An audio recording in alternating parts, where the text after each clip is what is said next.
This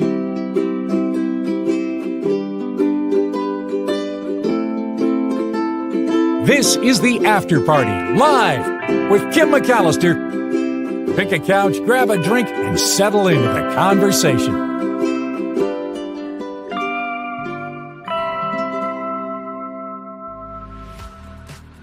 It is the After Party live on a Trivia Thursday. Yay! Thank you for being here. Thank you for your patience as I fill in for Mark tomorrow. We had a little discussion about how things are going to go. So that is the delay in hopping over to this show. I have a sore throat. I woke up this morning and I wasn't sure, did I sleep with my mouth open? You know, one of those things. So I'm really hoping tomorrow that I can actually speak and that I'm, when you're kind of hoping against hope, making deals please don't let me be sick. Nope, I'm not sick. You're totally in denial. That's my stage right now. So I'm really hoping that doesn't happen. But there is sickness afoot because my daughter stayed home from school today. So something's going around. I know it's been a rough season, right? Yeah, I can't wait to tell you this Cheez-It story. But before we get there, I'll sell you one bag of Cheetos for $20. You'll be surprised to hear how much someone would pay for Cheetos. Harry, with $5, reading fried Cheetos is so much more sophisticated than reading tea leaves. Maybe that's the new way. Harry, thank you for the $5 here and on the Mark Thompson Show as well. Some people contributing via PayPal yesterday. Wes kicked in $5. Jose R for $5 as well. And Mary Zane kicked in $10 overnight. So huge thank you. Please find the PayPal information for this crowdfunded show in the show description every day or in the About tab here on YouTube. Thank you so much for the contributions, everyone. And Harry. Yay, Harry. Thank you. Hi to you, Wes. Hi to you, Heather. Thank you, everyone, for popping in. Hello to you, Jim. I love the sparkles. Thank you. I always take some sparkles. That's nice. And yeah, take some vitamin C. Maybe that's what I need to do. Yikes. All right, well, let's jump into it. I got another email from Yvonne, and here is what she had to say and send. Oh, before we do that, you know what? I wanted to make sure that we acknowledge Sue Ann's birthday. Sue Ann mentioned on the Mark Thompson Show that it's her birthday, and you know what we do when we have a birthday here on the After Party Live. Jacob will sing it for you. Happy birthday, Sue Ann. You requested your happy birthday song, so I'm gonna give you one. Happy birthday to you. Happy birthday to you. Happy birthday, happy birthday, happy birthdays to you.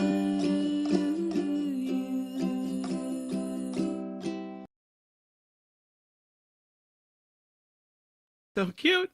That's Jacob. He's singing happy birthday. All right, let's get to these messages that I got some party mail from Yvonne, and we've been trading pictures back and forth, or she's been trading pictures with me about the eaglets that have been born, and she's got more pictures that she sent from the live cam out in Big Bear, and there's the two that hatched. That third one, still nothing. It doesn't look like that one has hatched, but the little ones are being fed. Here's what she writes. She says, big snowstorm came in last night. You can see that she's basically covered in snow. Yvonne says it snowed for a few hours when I rewound the YouTube this morning to the two little chicks there and just the one egg you can see. Yvonne read, she said that they don't quite lay all the way down on top of them. We saw that yesterday with the one of the eagles. I don't know if it was the mom or dad who was just kind of hovering and almost like shifting weight back and forth, covering the eagles. She said they use their leg muscles to kind of sit up so that they don't squish them too much. The first picture you're seeing here from yesterday is when the second eaglet, the perceived perturbed one, was getting fed. It looks like salmon and some kind of bright orange red something or another. Yeah, so kind of interesting. And then here's the other picture, and you can really see that they are snowed in. Look at the nest surrounded by snow. So it's chilly up there. She's got to keep those little ones warm. I saw a crack in that third egg, and sometimes it can take a couple days, but I don't know. I'm still optimistic that we'll get a third eaglet out of this, but I'm not sure. I don't know. Everybody has been watching today, and thank you, Yvonne, for the party mail. Find me at kim@theafterparty.live, kim@theafterparty.live. I always love to hear from you. Pictures, ideas, all kinds of things. I've been following this story this morning. I didn't get a chance to mention it on the Mark Thompson show, but I know we talked about it here. This Athena, this company called Intuitive Machines, sent up Athena.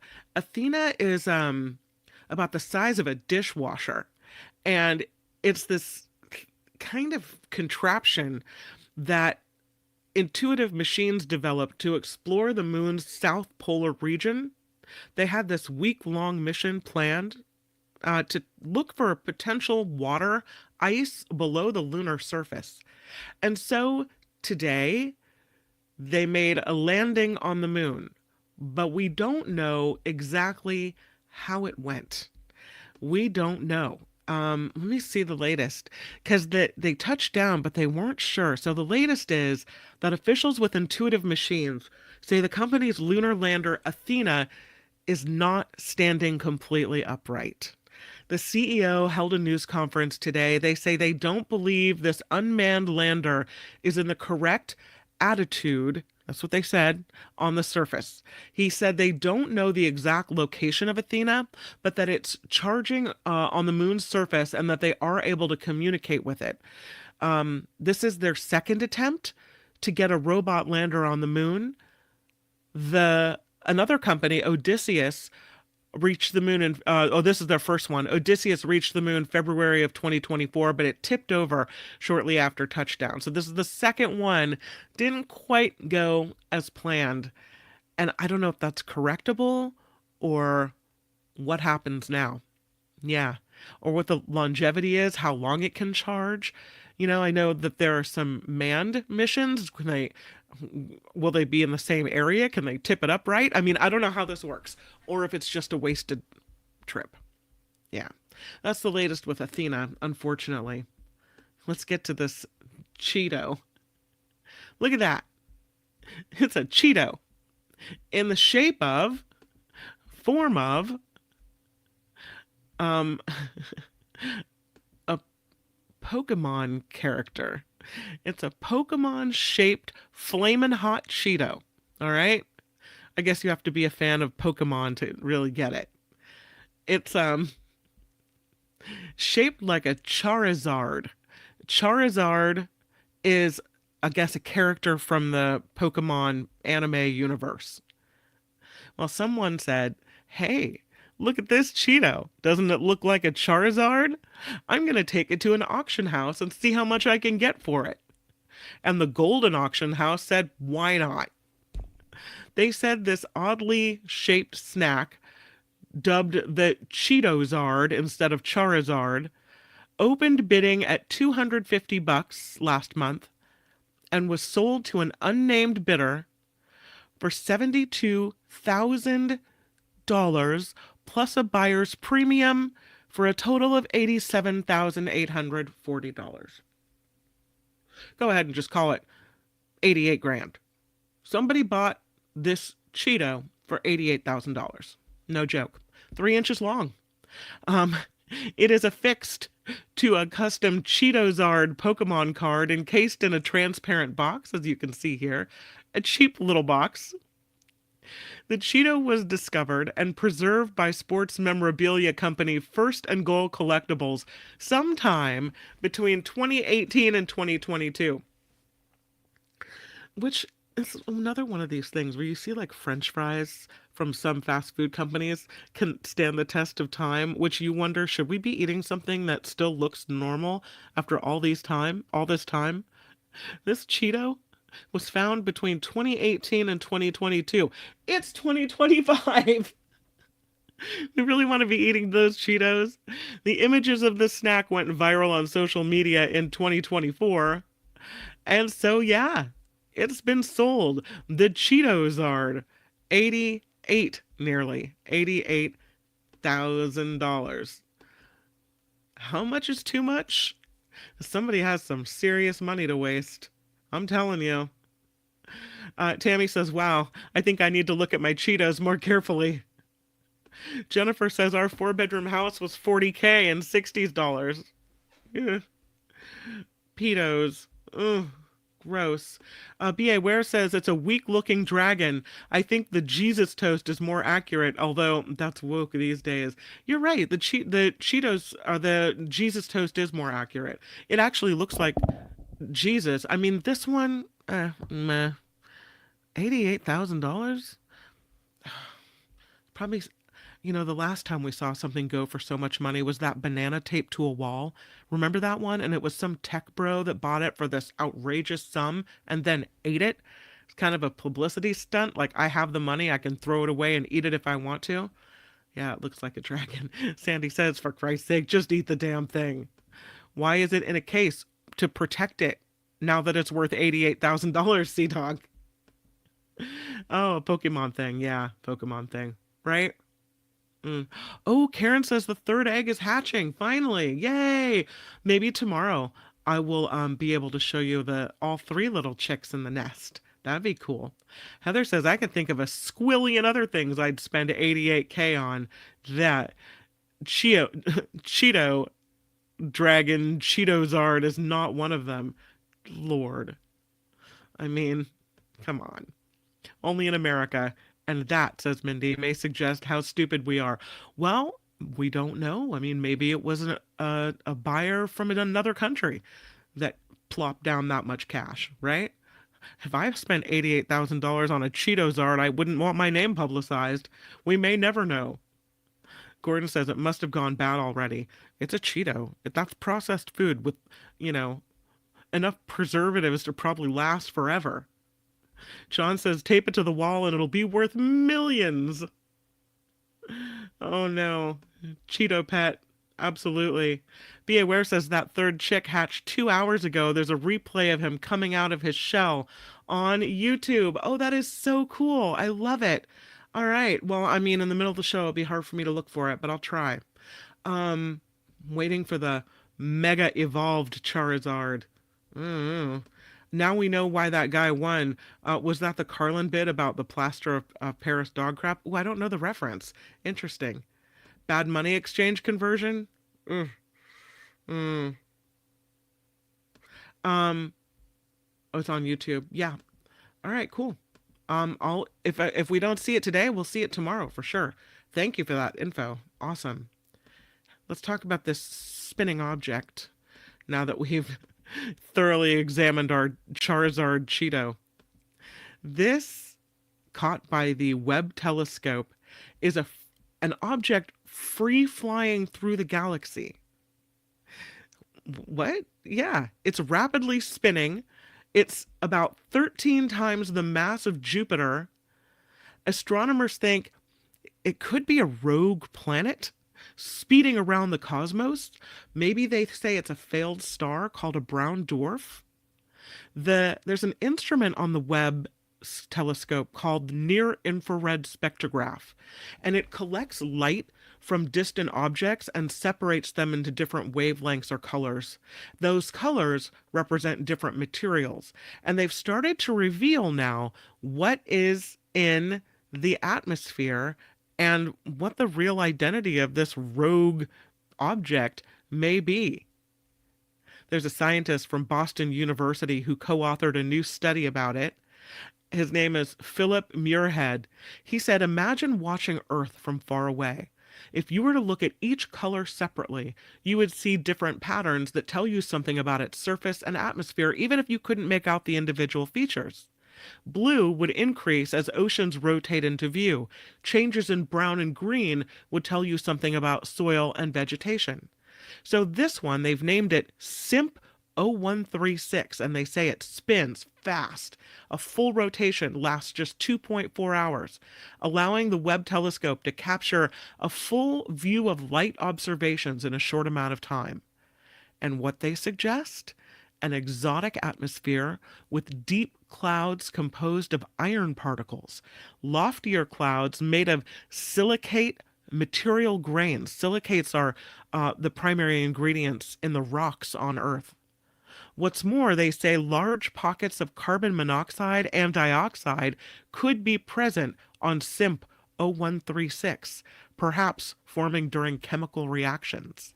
And so, astrophysicists say they haven't really figured out the chemistry part of this puzzle yet, but the results are exciting because they're showing us that the abundance of molecules like methane and carbon dioxide could change from place to place and over time. And so, if we're looking at an exoplanet and we can only get one measurement, that we need to consider that it might not be representative of the entire planet. And SIMP 0136 is pretty close in space terms, 20 light years away. That's a light year is what, 6 trillion miles? And it's 20 light years away from us. If it's a brown dwarf, they say, it never grew dense and hot enough to stoke nuclear fusion and become a luminous star. If it's a rogue planet, it may have long ago been gravitationally kicked out of its alien solar system and now wanders alone and starless through our galaxy. Sad. Lonely, sad planet. There's a big find in Pompeii. I've been holding on to this one, waiting to share it with you. It's got some interesting features. This is a new discovery. There seems like there's a new one all the time in the ruins of Pompeii. It's a rare, they call it a megalography. It's a painting with life-size figures, and it has been unearthed in this area where ongoing excavations have really led to some of the most important finds we've seen come out of this. They think that this area you're looking at was an old, very spacious and roomy banquet hall that opened up into a garden. These pictures on the wall date back to about the 1st century BC. So it was about 100 years old when Mount Vesuvius erupted in 79 AD and buried Pompeii, killing more than 2,000 people. This newest discovery is in the central part of the city. It depicts the procession of Dionysus, the ancient Greek god of wine, against the walls and columns painted in Pompeian red. You can see it. I have another picture that might be a little better. There's a close-up of some of the art. Here's another picture of it. I don't know which one you like the best. You can kind of back up and see what's around it. I think that's kind of cool too. So, the depictions show priests and priestesses portrayed as dancers along with flautists, hunters and huntresses with slaughtered animals slung across their shoulders. In one image, a hunter swings a sword from which animal entrails are dangling. Yikes. In another, a figure makes an acrobatic offering of wine, the libation flowing behind him from a drinking horn. So this is kind of wild. Here's a close-up. You can see all of this. I don't see the entrails. I'm glad they're not showing me that. I see a snake and priestesses dancing and some guy in a toga. Yeah. Cool, though. At the very center, next to Dionysus's companion Silenus, is this woman.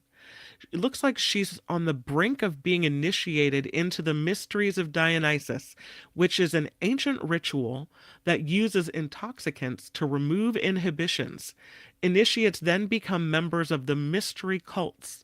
Their rites could not be revealed to those outside the cult and were therefore a source of great fascination to the wider population. In 186 BC, the Roman Senate banned the rites known as bacchanalia on moral grounds, except in special circumstances. Maybe that's did you have enough money. Nonetheless, they continued, especially in the region of southern Italy. So, all of the figures in this are on these pedestals, shown on pedestals, and then a second row of images above shows the animals alive and dead, sea creatures, seafood in baskets, all of these things. They say rather like when we find a copy of Michelangelo's Creation of Adam on the wall of an Italian restaurant in New York to celebrate and create a bit of atmosphere, that's what this is, this atmosphere in this banquet hall. Archaeologists say from the ancients, the Bacchante or Maenad expressed the wild, untamable side of women. The woman who abandons her children, the house, and the city, who breaks free from the male order to dance freely, go hunting, eat raw meat in the mountains and the woods. So it's the direct opposite of the nice woman who emulates Venus, the goddess of love and marriage, the woman who looks at herself in the mirror and gets all dressed up. Who do you like? You like the nice woman or you like the wild lady? I don't know. A lot of people go visit, and I don't know how long it will take them to fully excavate this area and get it open to the public, but last year, more than 4 million people visited Pompeii and these sites. The effort this year is to cap the numbers of visitors at 20,000, so keep things a little more calm in this area. But this discovery happens 100 years after a similar piece of art like this was found in what they call the Villa of Mysteries near the main entrance to this archaeological park. And I'm telling you, we're going to keep seeing these stories as more and more is uncovered. It's hard to believe that we've been at this for so long and we're still finding incredibly interesting and new things all of the time. Yeah. I mean, that's pretty big. I don't know how that goes unknown. So, there it is. New study on youth sports. The coaches being abusive, a common problem. There's a study, a survey that was done, showing that coaches are found to be abusive to 1 out of every 5 NCAA athletes. Yelling, insults, taunts, even physical violence. In some cases, 1 out of 5 college athletes received this kind of abuse from their coaches, according to researchers. 19%, almost, of more than 3,300 athletes on National Collegiate Athletic Association teams said, yeah, and they've experienced abusive supervision from their coaches. I mean, these coaches, not to take the blame away, they're under extreme pressure to win. I don't know if abuse is the way to get those wins, but yikes. Athletes in team sports and athletes with a disability had significantly higher odds of drawing abuse from their coaches. The Stanford University Center for Sports Equity behind this survey. And they say overall athletes rely heavily on their coaches for professional and personal growth. The presence of abusive leadership behaviors can hinder this development, as well as negatively affect an athlete's performance, experience of sport, and mental health. They looked at, for this study, administered by the University of North Carolina Greensboro Institute to promote athlete health and wellness in collaboration with Stanford Sports Equity Lab. They looked at data from the 2021-22 My Playbook survey, and it had questions about abusive supervision. Of the 3,317 responses, about 618, or 19%, said their coaches had been abusive. Athletes participating in a team sport, 10% more likely to be abused. Those with a disability, 17% more likely. And they say, and this is interesting, the abuse wasn't significantly associated with the athlete's race, gender identity, or sexual orientation. They do say coaches who reacted harshly to events and focused mainly on winning were deemed more abusive, 24 to 47% increased risk of athletes viewing them as abusive. Abuse from coaches influenced by a higher focus on winning over well-being and can affect how athletes perceive team culture, coach leadership skills, and how much respect their coaches have for their personal well-being and autonomy. But the coaches that acknowledged and respected their athletes' needs and efforts were accountable for their behavior, and regularly communicated respectfully with their athletes had a 35% lower risk of being reported as abusive. So, interesting when you're looking at team sports. I wanted to show you this video, and I didn't have it set up to show it to you, but there was a big concern about this giraffe. It was seen in the back of a pickup truck. And you might be thinking to yourself, what? A giraffe in a pickup truck? How did this happen? Well, you can see why when you see the picture, which I'm about to show you, why there was some type of concern about this. Here's the video. It does look pretty realistic. You don't need me to tell you that social media is a really weird place. In the latest installment of Things Gone Viral, a picture of a giraffe in the back of a truck. Turns out it was precisely what it looked like. Really can get a scope of how big they are. At 5'0", I'm dwarfed by this South African giraffe. Jarring in person. Imagine for the guy who spotted the exotic creature in the bed of a Ford pickup truck in Macomb County last week. I mean, you've got to understand, outside of your world, you see a giraffe in the back of a truck, yeah. thinking, What is going on? Yeah. The post went viral, sparking a lot of concern for the creature, a ton of Toys R Us giraffe jokes, and whether it's even real. Even people in the newsroom were saying, they're like, there's no way that's a real giraffe. That's so real. Clear it up. It's real. Yeah, it's real. Yeah, it is real. Now that we have cleared that up, just why? I mean, really, I've probably mounted something from about every continent on Earth by now. Darren Weiner is a taxidermist and big game hunter with Safari Partnerships in South Africa. In Africa, any meat that is harvested is utilized. There is zero meat that is wasted. Giraffe? Yes, 100%. The one in the Ford pickup died naturally at a zoo of old age, and Darren was commissioned to get him mounted to live on at an unnamed museum. Some people may find it, strange or different or whatever. To me, it's art. 60 hours into this piece, he was in transit when he stirred up social. When we receive it, it's no different than leather. It's just leather with hair on it. Not all of the animals here on Darren's farm in Ira, Michigan are on the wall. Good morning, Prince Charming. This is a 9-month-old kangaroo. His name's Atlas. I don't think I've ever met somebody that looked at one of our baby kangaroos and didn't immediately have a smile. It's all puzzling. A big game hunter who carries around a kangaroo like a baby. He even promotes so-called green hunts where you use a tranquilizer dart, not a bullet, like this replica white rhino. And now you know. We love animals. I mean, I know it's a counterintuitive argument and a lot of people don't understand, but I promise you, we love animals. One of the many morals of this story is that if you do see an exotic animal in the back of a truck, chances are it tracks right back here. Reporting. I don't understand.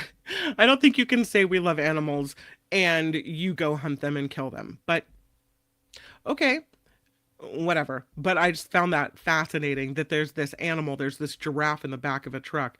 Another Don Jr. says Rev P. Yeah. SJ Lola says there's a really cool African hoofstock preserve in Point Arena with giraffes and zebras. I think the name is M. Bryan. It's a great visit. Sea Dog says it's terrifying. I thought so too. Yeah. Rev P says, screw that guy. You don't torture something you love. Like, if you love animals, why are you shooting darts at them? Because you enjoy hunting them and seeing them, what, panic? Yeah, no. Yeah, I don't like it. John Slade says my football coach was pretty brutal. Yikes. I'm sorry about that. The abuse in sports. Yeah. It kind of takes the fun out of the game, right? Let's go now to something a little more happy, because it is Trivia Thursday. Yeah. I have so many different topics. I don't know which one to do. So I think I'm going to start today with, kind of random trivia. Random questions. They don't all fall into a certain category, but that's okay. They're still, I think, questions that will spark your interest. All right? So these are some very interesting trivia questions for you. Are you guys ready in the chat? Are you all set? This first one, I would not have been able to answer. So here we go. Let me go back to the chat and get all set up. There it is. Okay, yep. Tammy says, yep, we're all ready. Okay. The first question is, what is the name of a type of formulaic apartment building popular in the 50s and 60s?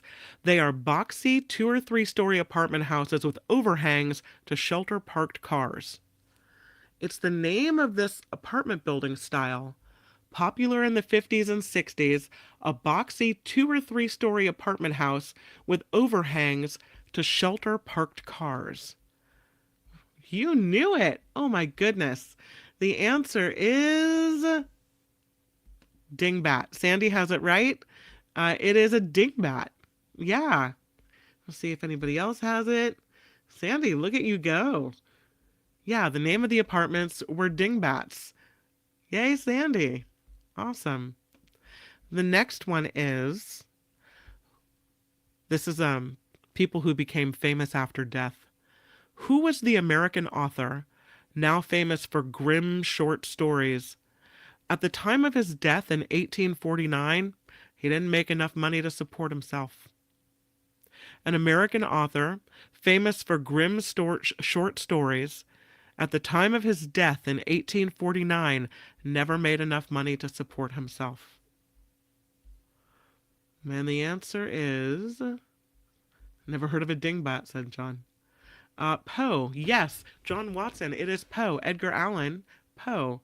John Watson has it. B.A. Ware has it. Tammy has it. Deidre, S.J. Lola, Eileen, Jennifer L., Jim, no, not R.L. Stein. Edgar Allan Poe, though. Yeah, Harry. Santee and Sandy and Heather. You guys are all over that one. Peter. John S. I'll give it to you, Debbie. It's a typo. Rhonda. Yeah. Sandy says those dingbats are everywhere in San Jose. You know them when you see them. They're the lower rent, older buildings. Wes says Archie Bunker always called his wife a dingbat. Next question. Which animal has porcupine-like spines, a bird-like beak, a quoll-like pouch, and lays eggs like a reptile? Which animal has porcupine-like stripes, a bird-like beak, a quoll-like pouch, and lays eggs like a reptile?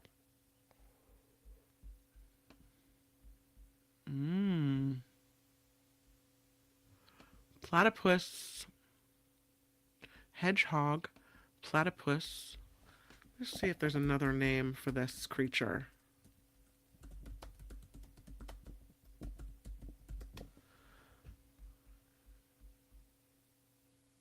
No? Okay. I'm not seeing it yet. Platypus, platypus. You guys all say platypus. It is a good guess. Correct answer. Platypus. God was on edibles that day. The correct answer is an echidna. Echidna. I looked up another word for echidna. The echidna is a species of small-spined monotreme, much like a platypus. But I don't think an echidna is a platypus, right? Anyway, did Uncle Jim get it? Just scroll back. I'm sorry, Uncle Jim. I didn't see. I'm scrolling all the way back now to see if Uncle Jim's. I don't know why I'm not seeing it.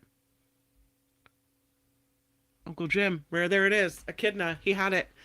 Well done, Uncle Jim. Woo! Good job. Next question. Who was the half-man, half-god baby that killed 2 poisonous snakes with his bare hands? Who was the half-man, half-god baby that killed 2 poisonous snakes with his bare hands?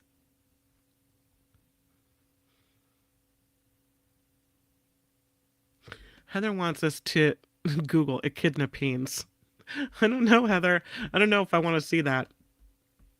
Yes, Uncle Jim again. Hercules is correct. John Slade in first with it. Hercules. Deidre says Hercules. Uncle Jim. Teacher Lori. B.A. Ware has it. S.J. Lola has it. Rev and Harry. Good job, you guys. Yeah. No, just that question. Next one. Who was the daughter of the publishing magnate originally kidnapped, then went on to aid her captors in robbing a bank? Who was the daughter of a publishing magnate originally kidnapped, but then went on to aid her captors in robbing a bank? It was Patty Hearst. And Deidre, first in with it. Patty Hearst is right. Hearst, I'll accept. William, Sandy says it. Harry has it. SJ Lola has it. John and Liz and Jennifer and Tammy, Debbie, Uncle Jim, Jim S., Nancy, Mo, Rev, John, Rhonda. Yeah, you guys all got it. Vanessa and Teacher, you guys. Yeah, that was a story around San Francisco, so. This beach is super dangerous. It's known as the Gates of Hell. It's famous for countless shipwrecks, 11 species of shark-infested waters, a beach where lions and hyenas can be found walking around. They call it the Gates of Hell. What is the name of this coast? Frightening coastline.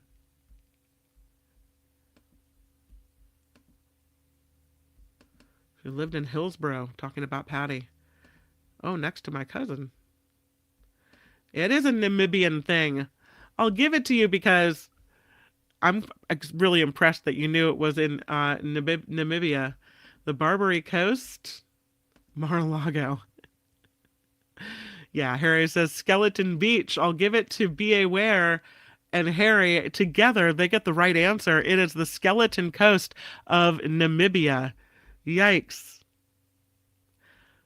What kind of animal was a candidate in the Sao Paulo City Council receiving the most votes in the election in Brazil? What kind of animal a candidate for the Sao Paulo City Council getting the most votes in the election? Does anybody know? I have lots of kitties and doggies. Mar-a-Lago again. A llama, a chicken. Not maybe the animal you would think of when you think of Brazil. A sloth. That's a great answer. A bat. A piranha. Oh, I gotta give it to you again. Cacareco was the name of this rhinoceros. Absolutely. All right, here's one you might know. Which insect has big black eyes, spiky brown antenna, and a furry white body? This is an insect under the category bugs and animals that look like monsters. Which insect has big black eyes, spiky brown antennae, and a furry white body? Musk. The termite. The chafer beetle? Very specific. It's not the answer, but I love it. Spider, Mitch McConnell. I'll give it to Mars. Yeah, it's a moth. It's actually the poodle moth is the name of this creature.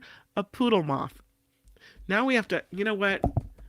I don't think we can move on unless we see a picture of it, can we? Oh my God, you guys. Yeah, we need to see a picture. Oh, Lord. Wait till you see the poodle moth. If you take anything away from trivia today, take this away from trivia today. This is the poodle moth. I guess because it's white? I don't know. I mean, I don't look at it and see poodle, but all right. Really? Look at that thing. Big black eyes. Weird looking antenna. Fluffy white body. There's your poodle moth. Yeah, I know. Right? Get it away from me. You think it's cute? Come on. Looks like a dog almost. Yikes. Wow. Yeah. Good job to Mars, though. I gotta give you props for knowing that it was a moth. The Elon moth. Yeah. I don't know. That's a funky antenna. Mothra. Gross. So bizarre. Yeah, it really is. Okay, so there was that. We'll get the Mothra off the screen. But that's crazy. I have never seen that creature in my life. Here we go. We're back. And we're back. All right. Who was the founder of the Securities Exchange Company? This is a company that claimed they could make huge returns on buying and selling postage between countries using investor money. Sorry, I got stuffed up there. Who is the founder of the Securities Exchange Company, a company that claimed they could make huge returns on buying and selling postage between countries using investor money? And the answer... Oh, did you get it before? I'm sorry, I didn't see that. Be aware. Congratulations to both of you. Yay. Madoff is a good answer. The correct answer John W. has, I think that's first, Ponzi. That is Ponzi who did that. John and B.A. Ware and Phineas and who else? John Slade has it. Nicely done. No worries, says B.A. Ware. We'll split the money. Excellent. Next question, and well done. Here's a Canadian question for you. We've been Canada heavy this week. Which Canadian province manufactures more than 77% of the world's maple syrup?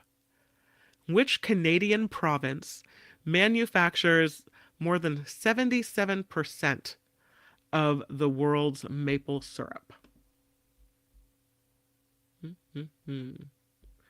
Ontario is not the right answer, but I appreciate that guess.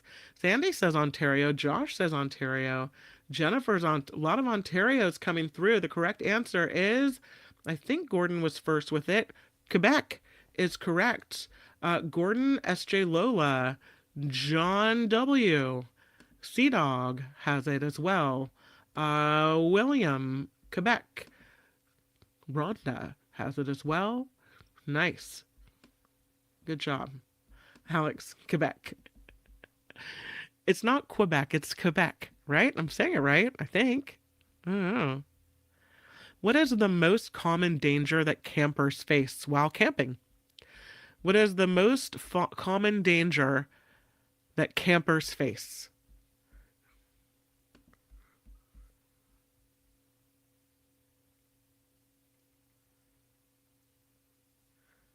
Oh, there's a show about syrup. It's called Sticky.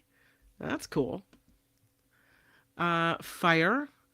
Fire. A good answer. Bears. Cold. Bears. Murder. Yikes. You went to a dark place. Fire. Frostbite. Bear attack. Bears. Stupidity. Teacher Lori, if I could just award it on the basis of I love the answer, yes. I'm giving it to John Slade. The most common danger that campers face are insect bites. Who knew? John did. Mosquitoes, he says. Yes. Ren says mosquitoes. Lyme disease, says Mars. I'll accept. Mosquitoes. Mosquitoes. Fire ants in Texas. Yeah. It all goes to insect bites. Absolutely. Yeah. Insect bites. Just remember that the next time you're camping. Okay. What does the Christmas wreath represent? What does the Christmas wreath represent? Why do we have wreaths at Christmas?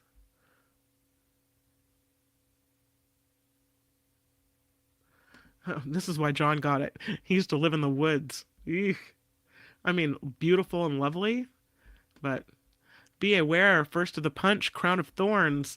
And that would be correct. The Christmas wreath represents the crown of thorns that Jesus wore at his crucifixion. So, be aware gets it. And, who else? Christmas thorny crown, Phineas. Yeah, I'll take it. Circle of thorns on Jesus. Yes, Teacher Lori gets it. Nice. Okay.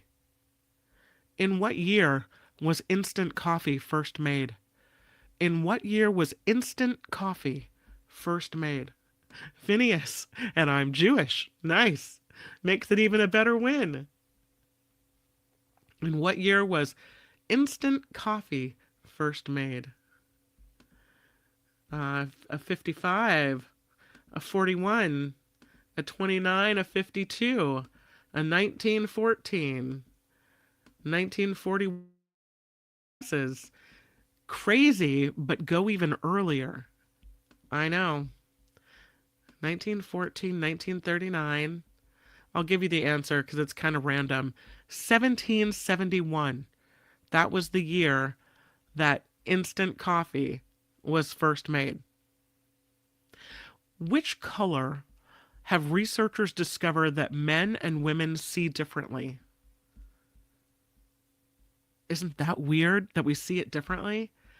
Which color have researchers discovered that men and women see differently? The answer is, and I think Rhonda's first of the, oh, no, wait, Rhonda has it, but who was first? It's Gordon, right? Gordon with red. Red is the answer. Be aware, yeah, has it with red, and Rhonda has it with red, and William has it with red, Vanessa, and Walnut, the color of love, I'll give it to you. Jennifer has it, Heather has it. Isn't that weird? I need to find a study on why. Why do we see red differently? And how do we know that we see red differently? Because how do you describe a color? Right? Come on. And this might have spread, but in which state is it illegal to share your Netflix password? In which state did they make it illegal to share your Netflix password?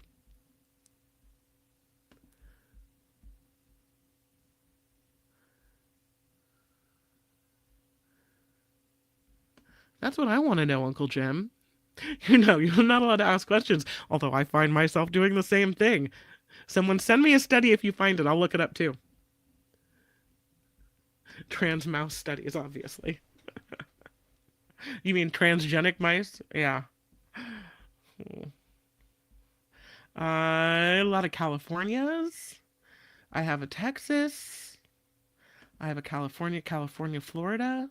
I have a lot of alls, which may be the case now, but I don't think we have a specific law in California making it illegal to share a password.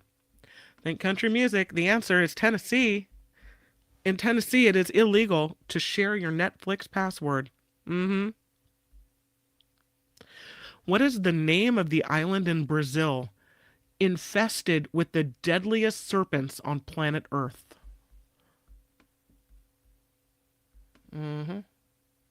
Susan says, I'm enjoying listening to all of this. I can't participate because I'm quilting. Send us a picture of the quilt so we can show it, okay? Even if it's not finished, we want to see a picture. Kim at theafterparty.live. I would love to see what you're doing. It is Snake Island. Jennifer says Snake Island. She is correct. Snake Island. You are forbidden to visit Snake Island. It's infested with the deadliest serpents on planet Earth. Yikes. What is the leading cause of car accidents? What is the leading cause of car accidents? Nope, land. I'm with you. What is the leading cause of car accidents? John says alcohol. Heather says idiots, which I think is a blanket yes. The answer is distracted driving.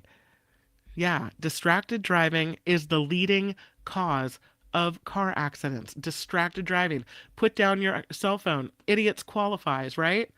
Deidre says distraction, inattentiveness. I will accept. I think that qualifies. Who else has it? Let's see. SJ Lola says distraction. Jim S says distraction. Inattention. Vanessa, yes. Human error. Distraction would be an error. Human, William says distraction. Josh has it. Debbie has it. John has it. W. Phineas has it. Teacher Lori. Yeah. Alcohol can make you distracted. Alcohol can make you do all kinds of things, right? Okay. Here's a good one.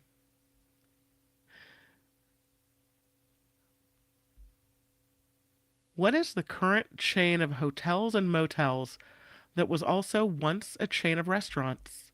The current chain of hotels and motels that was also once a chain of restaurants. Be in the car is a distraction. This is true, Tammy. This is true. Howard Johnson says Sandy, and she's right. Heather has it as well. And Jim has says the Hojo. Yep. Phineas, Uncle Jim, Howard Johnston. Hojo says Phineas. Yes. Good job, you guys. Okay. What year was the first upright vacuum invented? And then I have some Disney questions I want to ask you. What year was the first upright vacuum invented? This also might surprise you. I'll tell you it was in the 1900s. 1920. I got a 45. I got a 27. I got a 29. I got a 12. 1912. Let's see who comes closest. 1901. The answer is 1908. Phineas. 1907 to clean up after the earthquake. Well, you win. Actually, 1908 is the first upright vacuum cleaner. All right. Here's some Disney princess questions for you. I think they're ones that are interesting. Who is the first and so far only Disney princess with a tattoo? Who is the first and so far the only Disney princess with a tattoo? And we'll wrap it up after this because I know I'm keeping you guys long. Moana. Ooh, I don't know if she's a princess. Disney, I'm out. You might know this, though. I don't know. Yeah, as a matter of fact, I think Phineas might be the first to the punch. It is Pocahontas. Pocahontas is the only Disney princess to have a tattoo. Although I like the Moana answer, but I don't know. She's a chieftain's daughter. I don't know if she's a princess. I'll accept Moana and Pocahontas. We'll just say Moana's a princess. How about that? Yeah. Shay Lola says, listen, lady, Moana is a princess. She's one of my favorites, so I'll take that. All right. Next question. Who was Walt Disney's favorite Disney princess? Who was Walt Disney's favorite princess? Elizabeth Warren is a Disney princess. Snow White was not his favorite. Nancy says Snow White. B.A. Ware. The answer is Cinderella. Didn't sport tattoos and was Walt Disney's favorite Disney princess. So Mindy has it. Sea Dog has it. Tammy has it. Deidre? I don't know. Maybe she also was a chieftain's daughter. And so thereby a princess. Mindy has it. First rule, don't ask questions, Teacher Lori. I don't know. You're probably right. I don't know if she's a princess. Mindy has it. Vanessa has it. Debbie has it. Jim Shields has it. Phineas.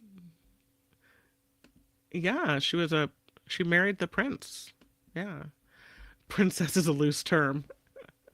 Not a princess, says Teacher Lori. Which Disney princess appeared in, which Disney princesses, plural, appear in the Shrek movies? Which Disney princesses appear in the Shrek movies? 4 of them, if you know.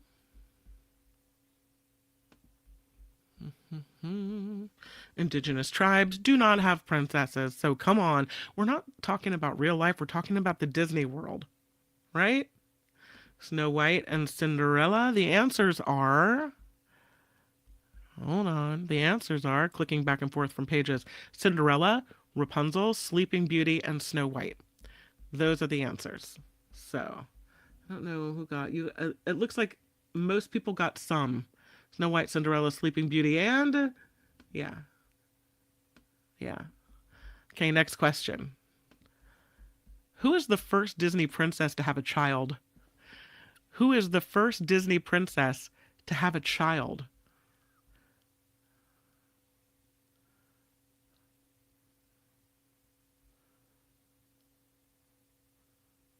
The first Disney princess to have a child.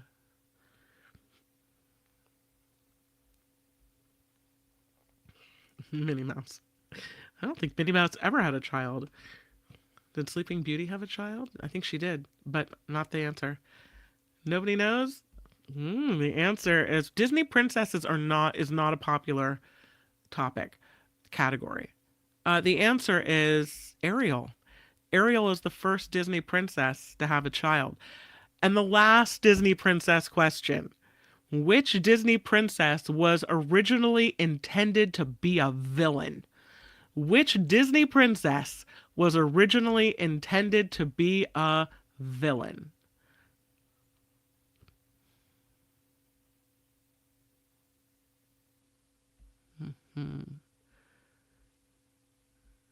Jasmine? No. Snow White? I like your picture, Vanessa. Snow White? No. No. Maleficent? No. She was a villain. This is a princess that was originally intended to be a villain. Ended up not being a villain, though, kind of. Had some struggles along the way, but ended up being a good guy. I'm not seeing it. I'm sticking with Sleeping Beauty. The answer is Elsa. Elsa, who was a princess, then became the queen.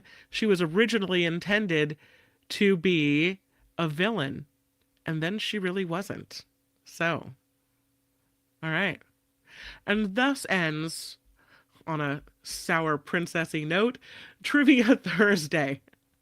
If you have a category that you would like to submit, my husband tried to submit questions about dictators, and I looked at him and I thought, no one's going to know any of these.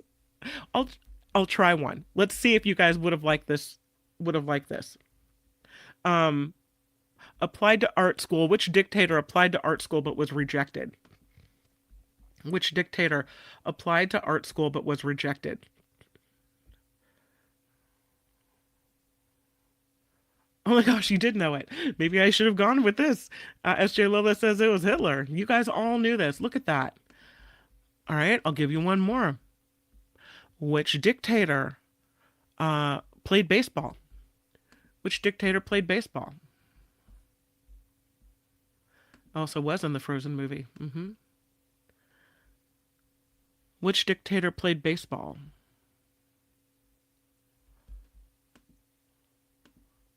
That would be Fidel Castro, and Rev got it right. SJ Lola, Peter, Uncle Jim, I'm working backwards here. Yeah, you guys would have known these. Maybe I should have done dictator trivia.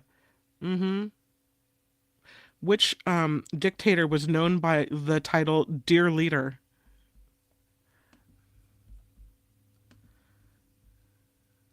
You're getting these. You're up on your dictator trivia? It was Kim Jong-il, known as Dear Leader. Yep, you guys are okay. Perhaps I should have done dictator trivia. Which dictator shook hands with Richard Nixon?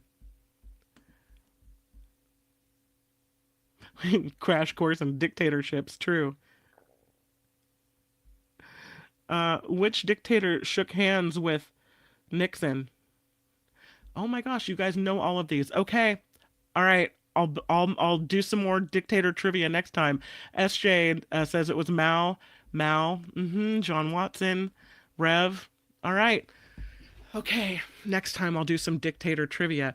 Don't read up, although you can read up if you want to on dictators, although you don't need to, because it seems like, again, to Heather's point, we're talking about dictators an awful lot.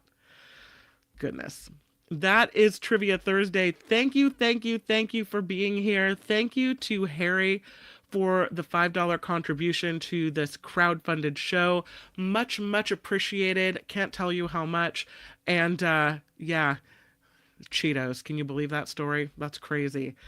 Tonight, 5 p.m., The Nikki Maduro Show, cocktails, mocktails, politics. Please join us. It's so much fun. We have the best time, and we'd love for you to join along. The Nikki Maduro Show, 5 p.m. I will see you right back here on YouTube for that. Until then, for the next couple hours and a half, make it a really great day. Bye, you guys. The After Party Live would like to thank the following contributors and viewers like you.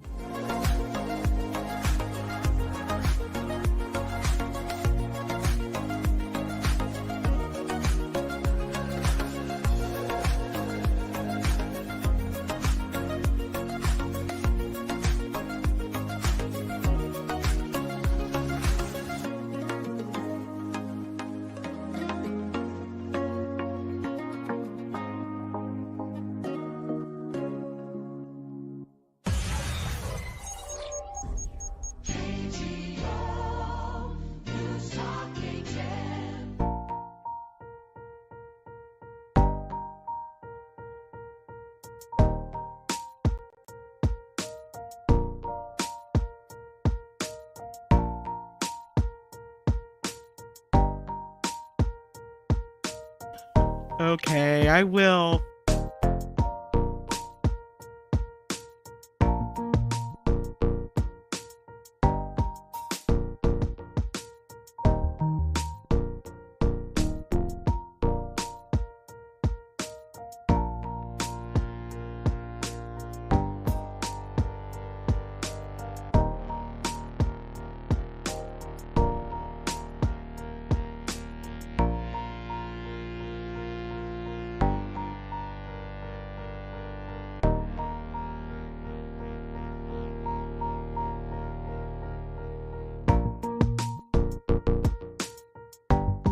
Oh, that's a good idea.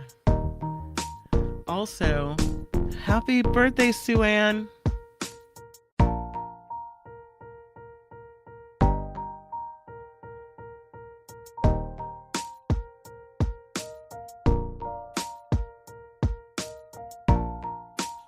Yeah, Deidre's busy.